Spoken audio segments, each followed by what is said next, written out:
এই মুহূৰ্তত লৈ আহিছোঁ অসমবাসী ৰাইজৰ কাৰণে ৰাতিপুৱাৰ কেইবাটাও বিগ ব্ৰেকিং নিউজ। আজি হৈছে 24 এপ্ৰিল। ৰাজ্যৰ কোটি কোটি জনসাধাৰণৰ বাবে লৈ আহিছোঁ কেইটামান গুৰুত্বপূৰ্ণ খবৰ।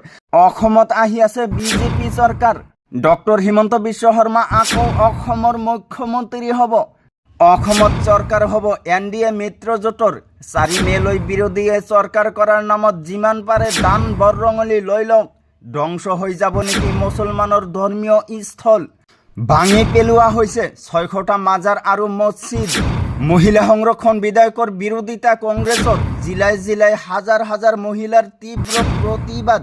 লগতে কেইটামান ৰাজনৈতিক আৰু অৰাজনৈতিক খবৰ যুগত কৰা হৈছে আজিৰ দিনটোত। গতিকে এনেবোৰ খবৰ নিত পাই থাকিবলৈ চেনেলটো ছাবস্ক্ৰাইব কৰি ভিডিঅ'টোত এটা লাইক কৰিবলৈ নাপাহৰিব। হয় বন্ধু বান্ধৱীসকল, আজি আমাৰ প্ৰথমটো খবৰ খুবেই গুৰুত্বপূৰ্ণ খবৰ। লগতে অসমবাসী ৰাইজৰ কাৰণে এটা ডাঙৰ খবৰ। পুনৰ ডক্টৰ হিমন্ত বিশ্ব শৰ্মা অসমৰ মুখ্যমন্ত্ৰী হ'ব। 100% এবাৰ বিজেপি চৰকাৰ হ'ব। চৰকাৰ গঠনৰ নামত বিৰোধীৰ লম্ফজম্ফ সকলো ফুটকাৰ ফেন হৈ পৰিব। এইবাৰ অসমৰ জনসাধাৰণে বিৰোধীক নস্যাৎ কৰিছে।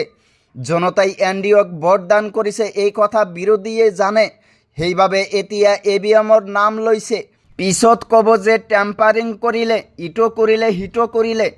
সময়ত বিৰোধীৰ ভূমিকা পালন নকৰে, কিন্তু নিৰ্বাচনত সময়ত লম্ফজম্ফ কৰে। 4 মেলৈ বিৰোধীয়ে চৰকাৰ কৰাৰ নামত যিমান পাৰে দান বৰঙণি লৈ লওক। ফলাফলৰ পূৰ্বেই বিৰোধীৰ ডিনাৰ পাৰ্টিক লৈ তীব্ৰ কটাক্ষ অতুল বৰাৰ। পুনৰ ডক্টৰ হিমন্ত বিশ্ব শৰ্মা অসমৰ মুখ্যমন্ত্ৰী হ'ব। 100% এইবাৰ বিজেপি চৰকাৰ হ'ব। তাৰ পিছত জনাইছোঁ আমাৰ দ্বিতীয়টো খবৰ, খুবেই গুৰুত্বপূৰ্ণ খবৰ। লগতে দেশৰ কোটি কোটি জনসাধাৰণৰ বাবে এটা ডাঙৰ খবৰ। ধ্বংস হৈ যাব নেকি মুছলমানৰ ধৰ্মীয় স্থল? ভাঙি পেলোৱা হৈছে 600টা মাজাৰ আৰু মছজিদ। চৰকাৰী মাটিত থকা মছজিদ মাদ্ৰাছাৰ ধ্বংসযোগ্য। কবৰস্থানতো পৰিছে বলডোজাৰৰ কব। লগে লগে জাঙুৰ খাই উঠিছে দেশৰ মুছলমান সংগঠন। চৰকাৰী মাটিত কেৱল মছজিদ মাদ্ৰাছাই আছে নেকি বুলি প্ৰশ্ন কৰিছে সংগঠনে। উত্তৰাখণ্ডৰ অবৈধ ভূমিত থকা ধৰ্মীয় স্থলত উচ্ছেদ। মুঠ 600 মছজিদ মাদ্ৰাছা মাজাৰ ধ্বংস দামী চৰকাৰৰ। লগে লগে মুছলমান সংগঠনে আৰম্ভ কৰিছে প্ৰতিবাদ। আজি আকৌ হৰিদ্বাৰত থকা মাজাৰ ধ্বংস প্ৰশাসনৰ।